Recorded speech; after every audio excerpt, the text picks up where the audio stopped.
Yeah, don't you For think? example, Guinea relies like 54% of its like GDP is spent on like importing goods and services.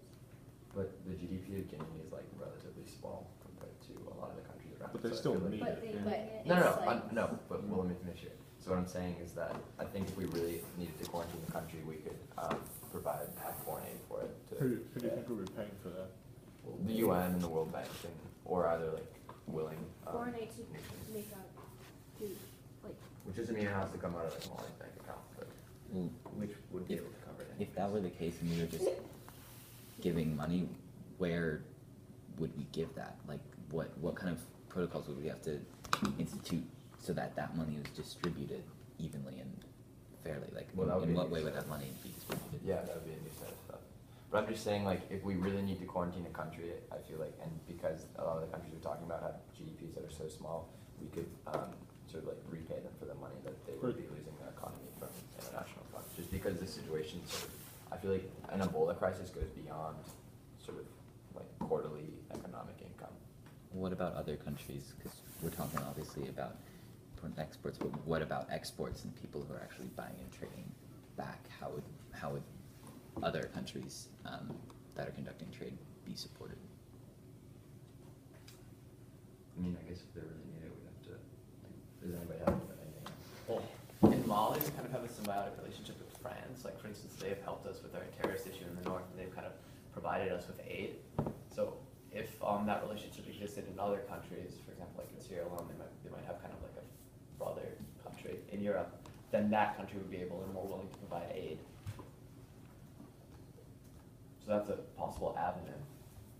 So, wait, but you guys want to quarantine these countries? With the Right. exception of Of trade. UN forces, health forces, and trade, as long as they follow a certain set of Okay, so you want to safety guidelines. Okay, so you want to keep trade going on for all of these countries, Yeah. and you don't. Yes, even Liberia. I think so. I don't think that we should, like continue trade because that's basically the same as like having a travel ban. That's just restricting the like movement of like people, but that's not really what a quarantine is. Yeah. Do you guys?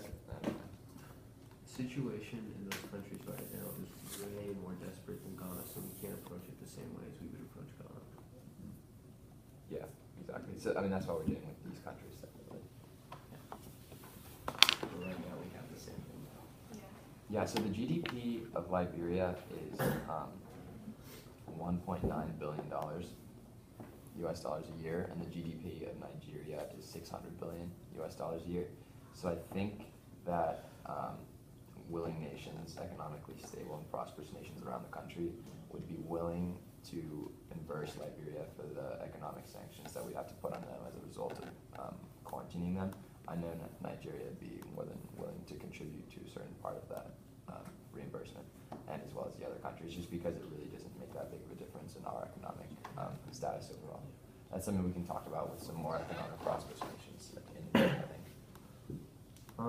Do we know how desperate the situation in the Ivory Coast is? Because it was my understanding that it wasn't as bad as in Sierra Leone, Liberia, and Guinea. Yeah, I was just looking that up. Just because the Ivory Coast, out of those four countries, I believe has the greatest economy, and shutting down international trade there might be more detrimental than the other countries. Let's try to get some info on Ebola and Ivory Coast.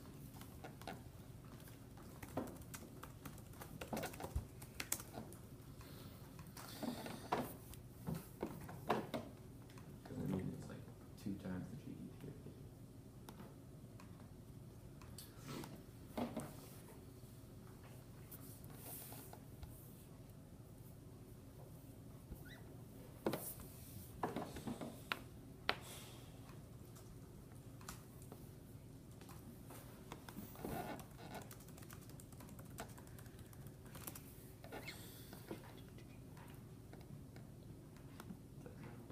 Does Ivory Coast have any reported cases of Ebola officially? Does anybody know? Can we just get like maybe like a little informal vote, like show of hands or something, to see who agrees with having like the exception of international trade on the quarantine in those countries. So like that clause in 5 where it says Guinea, Liberia, Ivory Coast, Sierra Leone will be completely quarantined with the exception of international trade and UN forces. Like, who agrees with that? So that's the people who wrote it. Yeah, Another. I think a complete quarantine would restrict trade. I think that, I think not restricting the UN forces would be good or not international trade. And UN forces includes like border patrol and humanitarian aid and all those people. Yeah. Yeah. So that's the only way it's gonna be better. We just completely quarantine it. Yeah. Just talking about the Ivory Coast, as of October 29th, 2014, they didn't have any cases. Yeah. So Yeah, I'm looking at a map, I'm not sure. shutting down cases, international so- trade. Do you think we should, should we remove that from the proposal? I Or should say we- we take Ivory Coast out of Out of your that proposal. Should and we put add that into the same boat as Ghana? Yeah. In more of a prevention Yeah. It's like rather than at-risk. a quarantine? Okay. Alright, so, um, so then now the two countries, well, now there's just what, Sierra Leone and Liberia, and New Guinea. Guinea. Yeah, Guinea. um, Yeah, I think Guinea especially is a big threat because, for example, Guinea shares a very large border with Mali. And although 800 people are registered to cross the border, every day there's many more that seep through because it's really porous, and that represents a huge transmission vector for Ebola. So if we were able to shut that out through the complete quarantine, then it would greatly increase, for example, just Mali's well-being and prosperity. But like, so your main point right now is just a quarantine with the exception of international trade, right? Yeah, well, so with the there's exception, that we would supposedly allow, UN forces, such as border patrol troops and health personnel, Yeah. international health personnel, you know, a lot of the aid that's being sent is from individual countries such as France. So those type of forces would be allowed as well as large-scale international trade. Okay, so how about, I think it might be a good idea, just because you already say the word like UN forces, we might as well elaborate on like their purpose in those countries. Yeah. And sort of write more about like establishing isolation centers and like aid and all that kind of stuff, just so we can like kill two birds with one resolution. Yeah. And then once we do that, because I think that's something we all agree on, and like the implementation of isolation centers and health clinics in these countries, we can start to talk about the economics, restrictions. Does that sound good with everybody? Okay. So maybe Harris, you could sort of like elaborate on that. So what the UN forces would include in their purpose, you mean, or? Yeah, they would be supplied by the UN to construct isolation centers for Ebola patients. Yeah.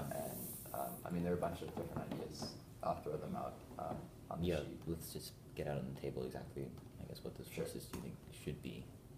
So isolation centers. I think Isolation everybody's centers, cool with yeah, that. definitely. I think, so if our main issue with the international trade is that it's too risky, but we're also allowing the UN forces to kind of go into those countries, why don't we kind of intertwine the two so that we can